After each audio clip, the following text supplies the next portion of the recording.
kapangyarihan, ito'y manatili sa aming mga buhay upang mamuhay kami dito at maging kalugod-lugod kami sa inyong harapan. Thank you, Lord God, for this day. Your name be glorified, Lord, sa aming mga buhay. In Jesus' name we pray. Amen. Amen. Pakpakan niya natin ang Lord. Diba? Privilege umawit sa Panginoon. God willing, sige. Aking asawa. Sige po, magandang umaga po sa ating Mamaya lahat. na lang po tayo magkumusta. Okay mga kapatid, sa Genesis chapter 12 po, may mababasa po tayo no, sa banal na kasulatan. Sa verse 1 ng Genesis 12 hanggang 3. Ang sabi po dito, pakinggan po natin. Sinabi nga ng Panginoon kay Abram, umalis ka sa iyong lupain at sa iyong mga kamag-anak at sa bahay ng iyong ama na ikaw ay pumunta sa lupang ituturo ko sa iyo. At gagawin kitang isang malaking bansa at ikaw ay aking pagpapalain. At padadakilain ko ang iyong pangalan at ikaw ay magiging isang pagpapala. At pagpapalain ko ang mga magpapala sa iyo at susumpain ko ang mga susumpa sa iyo. At pagpapalain sa iyo ang lahat ng lahi sa sanlibutan. So ito po no ang sinabi ng Diyos kay Abram. So ang paksa natin mga kapatid sa umagang ito ay tungkol po ito sa tinatawag na pagtawag ng Diyos upang pagpalain, no? Pinili So, upang pagpalain. ganun din po 'yon. Opo. Tinawag upang pagpalain, no? Yun po, no? O pinili upang pagpalain. So mahalaga po no yung tayo po ay i-bless ng Diyos. Sabihin nga natin sa mga katabi natin, God bless you po, no? Opo, pagpalain tayong lahat, no? At dito mga kapatid sa Bible, makikita nyo po, no, na ang pagpapala po ay ikalawang bagay, no? Ang makikita natin, ang unang bagay para tayo ay pagpalain ay yung marinig natin yung tinig ng Diyos, no? Sabihin nga po natin tinig ng Diyos. No, ang tinig ba ng Diyos, naririnig po ba natin? Opo, dalawang bagay, no? Nababasa, ito po, may Bible, no? Gusto niyo po bang malaman ang salita ng Diyos, no? Marinig siya. So, mga kapatid, no, pinasulat ng Diyos ang kanyang salita para dito, mabasa natin at marinig ang kanyang kalooban. Amen po ba, no? So, kung sasabihin niyo sa akin, Pastor, hindi ko naman naririnig ang Diyos, eh. Actually, hindi mo naman kailangan marinig. Ito, mababasa naman natin, no? At may mga mangangaral po na sinugo ang Diyos, no, para ipaliwanag sa atin yung kanyang salita. Pero mga kapatid, sa case ni Abraham, dahil wala pang Bible nun, mami, no? Wala pang Bible. So, kailangan talaga marinig natin, no? Talagang audible voice, no? Sabi ng Bible nakalagay na narinig ni Abraham yung pagtawag ng Diyos. Ang tanong, ano ba yung sinabi ng Diyos sa kanya? Ang sabi, ang mapapansin natin dito, sabi ng Diyos kay Abraham, umalis ka sa iyong lupain, sa bahay ng iyong mga kamag-anak at ikaw ay pumunta sa lupang ituturo ko sa iyo. So, yung calling talaga ng Diyos medyo matindi, no? No, daddy, no? Kasi bakit? Kasi unang-una inihihiwalay ka sa pamilya mo, no? Ganun po talaga ang pagtawag ng Diyos, no? Hindi po talaga madali, no? Ihihiwalay ka doon sa nakasanayan mo, no? Ganun talaga, no? Ang pagtawag po ng Diyos hindi po madali talaga, no? Pero mga kapatid, alam natin na may kaakibat na gantimpala ang pagsunod sa Diyos. Amen po ba ron, no? Pag sumunod tayo sa panawagan ng Diyos, pagpapalain tayo. Pero kung hindi tayo susunod, no, sa kanya pong panawagan, sabi nga sa atin, hindi tayo magkakaroon ng tinatawag na fulfillment sa mundong ito, no? Nabubuhay lang tayo sa sarili hanggang sa mamatay. Pero iba talaga pag sinundan natin yung pagtawag ng Diyos, no? Tumugon po tayo. Ang mapapansin natin dito sa pagtawag ng Diyos, tatlong bagay. Una, nangako ang Diyos kay Abraham na siya ay pagpapalain, no? Sabi niyo nga po, pagpapala. Yeah. So, mapapansin niyo po rito, siguro po bago yung pagpapala, may sinabi ang Diyos, bibigyan siya ng lupain, no? Unang-una, ihihiwalay ka sa pamilya mo, pero bibigyan ka ng Diyos ng bagong tahanan, no? Ganon. Ikalawang bagay, makikita natin dito yung sinasabing ikaw ay pagpapalain, no?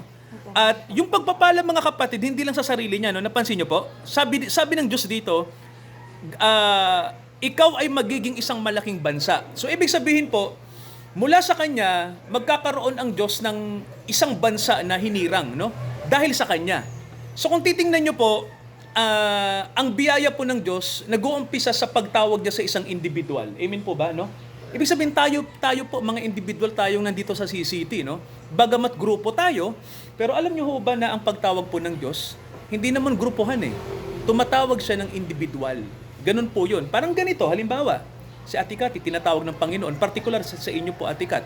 Kayo din Mami, tinatawag kayo ng Diyos, no, bilang tayo, no? Hindi ang Diyos tumatawag ng grupo, no? Tumatawag siya ng mga individual, no? Dinidil niya tayo individually, no? Nakikipag-usap siya sa atin ng individual. May kanya-kanyang ang Diyos sa atin dealing, no?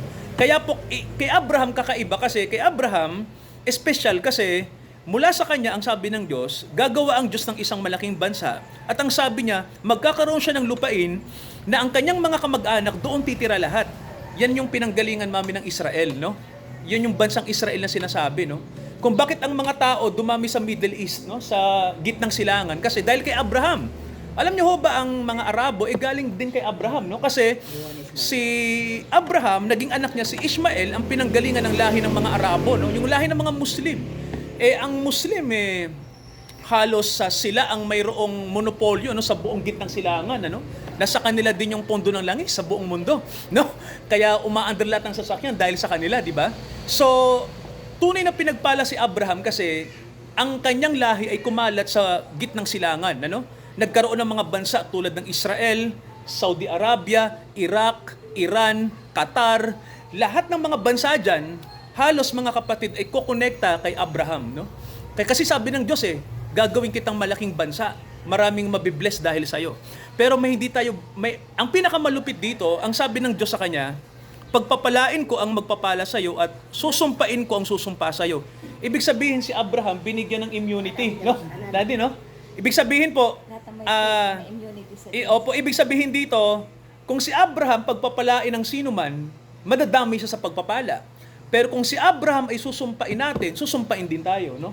Ganon katindi yung ibinigay ng Diyos, hindi lang agima to, no? Kapangyarihan talaga to, na autoridad ang ibinigay ng Diyos kay Abraham, no? Baka may nagsasabi na, ang tindi naman ng kapangyarihan ni Abraham. Ang totoo po nun, kasi blessed siya, no? Nangako ang Diyos sa kanya na ikaw ay bibigyan ng lupa. Ikalawa, magiging kang malaking bansa. Ikatlo, lahat ng magpapala sa iyo, pagpapalain, pero kung susumpain ka ng sino man, babalik sa kanila yon, masusumpain sila. Ito yung pangako ng Diyos na binitawan niya kay Abraham. May tanong po tayo, nagkatotoo po ba ang lahat ng ito? Nagkatotoo po ba? Yes, nagkatotoo po, no? At mga kapatid, ano yung, nadamay po ba tayo sa blessing ni Abraham? Nadamay po ba tayo? Opo, alam niyo kung bakit mga kapatid? Kasi, sa Biblia po, kung titingnan natin, no, may babasahin ako sa Galatia, pansinin niyo po, no, yung sinabi rito sa Bible, sabi po sa Galatia, mga kapatid, no, ito yung nakasulat, no, tingnan niyo po ito. Okay, sabi rito, Galatia 3:16. Ngayon kay Abraham, sinabi ang mga pangako at sa kanyang binhi. Okay, at hindi sinabi ng Diyos sa mga binhi na gaya baga sa marami, kundi gaya sa iisa lamang. At sa iyong binhi, pagpapalain ng marami. Sino ba yung binhi na yon? Yun ay walang iba kundi ang Panginoong Hesukristo. Ito nga ang aking sinasabi. Ang isang pakikipagtipang pinagtibay ng una ng Diyos ay hindi mawawalang kabuluhan. Sabi rito, no? So kung titingnan nyo, mga kapatid, no, marami pong pinagpala dahil kay Abraham, no? Bakit po? Dahil, alam nyo po, mga kapatid, no, si Abraham po ay lolo nino. Lolo po siya ng Panginoong Hesukristo, no? Ang ating Panginoong Hesukristo po, galing siya sa lahi ni Abraham, no? Sapagkat mula kay Abraham, nagkaroon ng bansang Israel. At mula sa Israel, ipinanganak doon ang ating tagapagligtas. Kaya mga kapatid, nagkatotoo yung hula ng Diyos kay Abraham dahil sa kanya, pagpapalain ang maraming bansa. Di ba mga kapatid, no? Nagkatotoo po, di ba? Dahil sa pagsunod ng isang tao. Kaya mga kapatid, eto po yan, ano? Kung atin pong i-apply sa buhay po natin, alam niyo po, ang biyaya po ng Diyos ay hindi lamang sa personal na buhay, hindi lamang para sa atin. Naintindihan niyo po, no?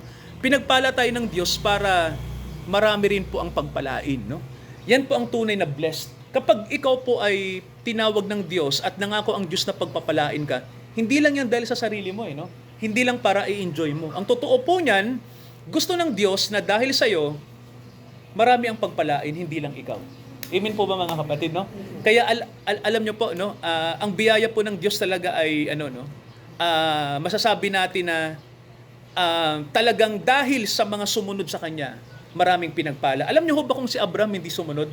Walang bansang Israel, wala rin tayo ngayon. Yeah. Tama po ba, mga kapatid, no? Kung may tao po na sumuway sa Diyos at hindi sumunod si Abraham, hindi rin tayo pagpapalain po, no? Kasi si Abraham po, yung sinasabing ama ng pananampalataya, no? Siya yung naging mabuting halimbawa para sa atin, para sumunod po tayo sa pagtawag po ng Diyos. Yan mga kapatid, no, yung sinasabi sa atin. Kaya may tanong po ako sa inyo, no? May biyaya po bang ibinigay ang Diyos sa atin? Sino na po yung pinagpala? Kahit sa maliit na bagay. Ayan, no? Mabuti po, no? Ngayon may tanong tayo sa ikalawang tanong.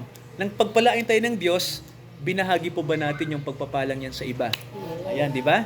So mahalaga mga kapatid, no, na yung blessing sa atin ay i-share din natin, no? Kasi the more mga kapatid na binibless tayo, the more na ibahagi natin ito sa iba, the more mga kapatid na magiging mapayapa ang mundo kung ganun ang ating iniisip, no? Ganun po ang totoo, no? Kasi si Abraham, mabuting example sa atin. So, yun mga kapatid, nagandito tayo, no? Tinawag o pinili Opo.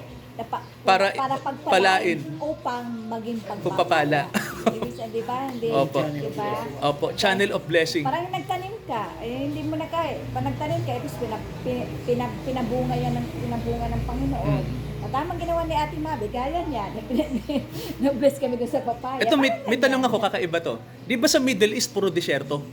O may tanong ako, ano yung nagpapayaman sa Middle East, Mami? Langis. Tanong, mayaman ba ang Saudi Arabia? Mayaman ba ang United Arab Emirates? Ang Israel mayaman din ba? Mayaman, no? Di ba daddy langis yun? Puro langis. Di ba, disyerto pero may langis. Ibig sabihin, naglagay ang Diyos ng kayamanan para sa kanila. Di ba? Sinugo niya si Abraham para tirahan yung lugar na yun. Doon, mayaman ka, suportado ka ng gobyerno. Ayan. May kakaiba doon sa Middle East. Opo. Sa Israel, Opo. may kakaiba. Kasi doon sa Israel, nakabukod siya, maliit siyang bansa. Pinakamaliit. Pinakamaliit. Sa buong mundo yata. Isa sa pinakamaliit. Pero pinaka-flourishing. Oo, no? Sa Israel nga doon, pag nagtanim ka, kahit disyerto, tumutubo na eh. Tumutubo. Yung tanim mo. Ano ang implication? Mayaman din naman dito sa Pilipinas. Ay tayo, mahal tayo ng Israel. Ay, oo. Kasi Mayaman. partner natin Mayaman sila. din tayo, kaya lang wala lang tayo Gamit. yung God bless po.